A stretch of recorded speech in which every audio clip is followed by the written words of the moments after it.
What is going on, YouTube people? Neo Cards and Comics here today.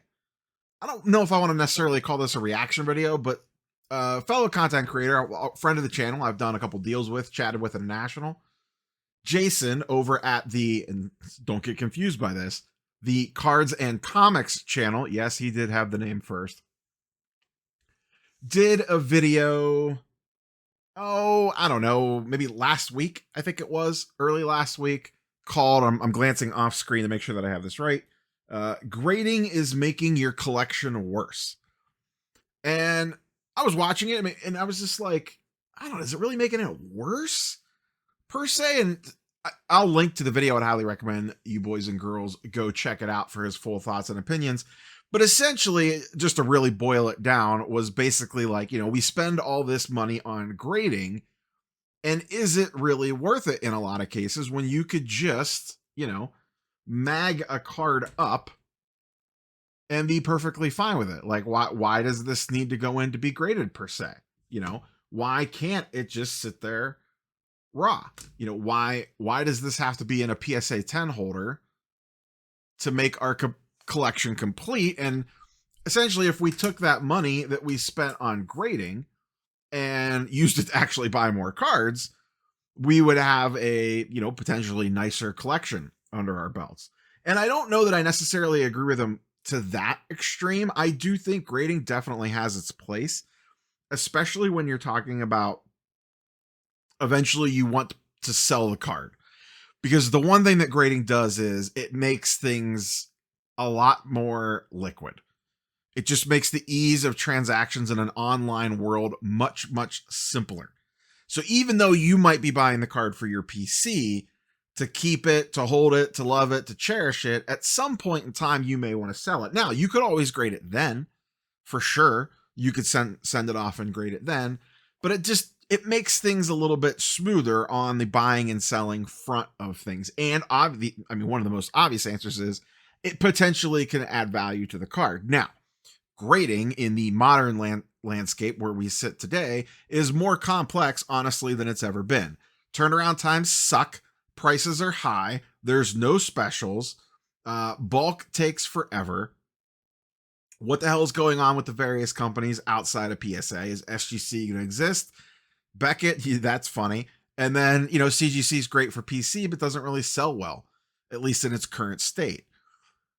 So, when I really thought about it, I looked around and I realized I kind of had this, I don't want to call it a light bulb moment because I kind of knew this, but a lot of the stuff that I PC is not graded.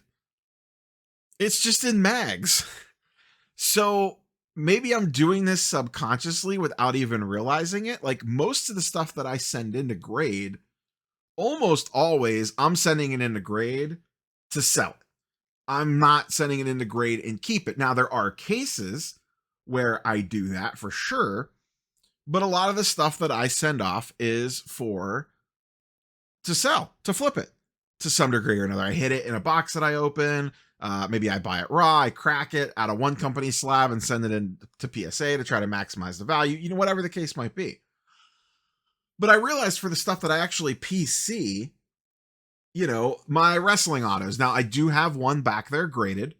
It is an older one. It's the old Austin. I think it's from, what is that from? 2001. That one is graded. It's extremely condition sensitive. On some of the older stuff, I do worry about fakes. But, perfect example. This Stone Cold auto right here. Expensive card. That was a few $100. It wasn't cheap. You pay a premium for that image of him smashing the beers together and whatnot. I bought this because, just look at it. It's an amazing looking card. This is not in a sealed mag. We'll get to that in a second. But when I purchased this card, I looked over the images. I made sure that it wasn't absolutely destroyed in any way, shape, or form, which, on these sticker cards can happen. But when I bought that, I never bought that with the intention of grading it. I just bought it to stick it in a mag. And by the way, if you are looking for mags, go check out what the Penny Sleever has going on. We talk about penny sleeves with them and with semi-rigids and team bags and things like that, they have mags too. And you could get 10% off your first order with code NEOCARDS and free shipping. $59 and up over at the Penny Sleeper, sponsor of today's video. So go check them out if you need mags because you're sick of grading and you still want to protect your cards. A nice mag goes a long, long way. Just saying. Just saying. Now, I have that I put in its own mag. I also, then there's sealed mags. And for whatever reason, as I was thinking about the thought process for this video, I realized a lot of the stuff that I like the most comes in sealed mags. And I don't know why that is, if it just fell in that way or what the case might be. Now, most of the wrestling autos aren't. I do have 2 on here that have Panini stickers on it because they were redemptions. Perfectly fine, but a lot of them are not that way. However, I love Topps Dynasty. Topps Dynasty comes sealed. I will actively not buy Topps Dynasty unless it is a card I absolutely adore, and I have not come to that point yet, graded. Topps Dynasty collectors are snobs when it comes to the sticker being intact and not being resealed or whatever. And I just kind of fell into that as well. If I see graded Dynasty, it makes me cry a little inside. I would rather it just be raw in the mag sealed. Same thing with another, little bit higher end set, Star Wars Stellar. I have a huge Star Wars Stellar collection. I love this set. I've passed on cards that I need that were graded or cracked out of the sealed mag. There has been instances where there is a card that I've wanted to purchase of a character that I like, and I said, I'll wait for the next one, unless it was just a screaming deal. And that has not come up yet. I have not run into something that was like way underpriced because it was unsealed.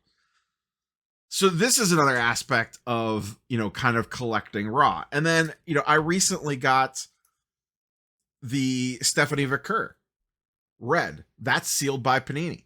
This is basically like a Panini 1 product. Essentially, they call it 3 count, but it's Panini 1, so it comes in a sealed mag.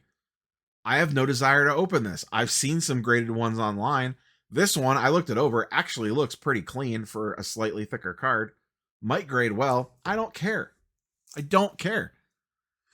And then last but not least, I picked up this Rock Auto off Shout Out Logan, Great Sports Cards, at the Shipshawana show just a couple of weeks ago. It's probably a PSA 9. It might be a PSA 8. It's got a little bit of a soft corner down there. Other than that, it looks pretty okay. I have zero desire to grade this card. I think it looks great just in the mag. Like, could I send this in and get a PSA 10 and then all of a sudden triple the value on it? Maybe. And maybe where this is heading is because I don't have an intent to sell this. So my mindset isn't, oh my God, I have to get that slabbed up. And don't get me wrong, I have plenty of graded cards in my PC. I would be scared to death to buy vintage raw. I don't know it well enough, and I know that about myself, that I am not going to go buy a Jim Brown rookie card, even one semi beat up, in a raw condition. I'm just not going to do that. I'm going to buy it graded. And in this case, I have my 2 SGC3s. And I am perfectly happy with these ones slabbed up. So slabbing / grading is important. Don't get me wrong. I have a bunch of, I can't reach them right now, but I have a bunch of LeBron refractors. Those are graded. Now, you might say, well, those are expensive cards. So is this. This Rock Auto is about $2,000. Not cheap for a Rock Auto. The LeBrons, I just wanted to make sure that I got something in a little bit nicer condition. Those I wanted graded. I don't really know why. I don't really have this magic answer for you. I would like to, and there is a certain price point, I think, where grading does come, probably circle back around for me. I would like at some point in time, this is a great example for this. I would at some point in time like a LeBron rookie refractor, Topps Chrome 2003. I'd like it in probably like an 8 to an 8.5, whether it's BGS or PSA, I don't really care.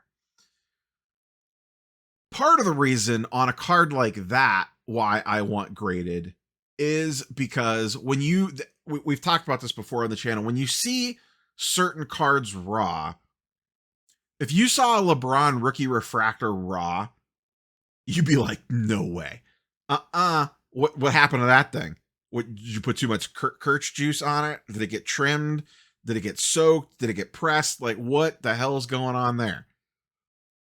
Because that's just not a card. A 2003 LeBron refractor is not something you see in a raw format. Hell, even a base Topps Chrome you don't see raw that often. You're immediately, your hackles are up. You're looking at that card 8 ways from Sunday to make sure that there's nothing crazy going on with it. A card like that, I would want to buy graded. I would want the peace of mind of knowing what I was getting. So is grading still important to my collection? Absolutely, 100%. And I think it should be for yours too. But I do also agree with what Jason was saying. It does not need to be the end all be all. You could carve out a nice little PC and just mag it up and just say, screw the grading, or just deal with it later. If you ever decide that you know, maybe that's not part of your PC anymore and you want to exit out of it, then you could get it graded then. I will say one thing to keep in mind with that strategy is, depending on what's going on with grading, maybe it would take longer if it's something that you need to exit out of in a hurry, or there's a timing aspect of it and you want to move off the cards quickly. Grading component of that could be eliminated because of the speed that you need, or you just don't have time to deal with it, whatever the case might be. And there is something nice about grading that, you know, this is, you know, a little weird to talk about, I guess. If something would ever happen to me, it makes it a lot easier for my family to figure out what the hell's what when it's in a PSA or Beckett slab. It makes things a lot simpler for them. Now, comics, which I have a massive comic book collection, I only buy graded in comics. I have a very nice comic book collection. It is all slabbed by CGC. The reason for that is I like to buy a lot of older stuff. You know, like Silver Age, X-Men, high-end Marvel keys from the Silver Age and Bronze Age. And my problem there is, and this is a me problem, this isn't like an industry problem, I am not good at evaluating raw comics. I'm sure I could be. I just don't have the bandwidth for it right now. I got too much else going on to sit down and focus on figuring out like what makes an X-Men 1 a 2.5 versus a 3.5. You know, was this thing soaked, cleaned, whatever, in a way that it is not approved? I don't have time to deal with all that.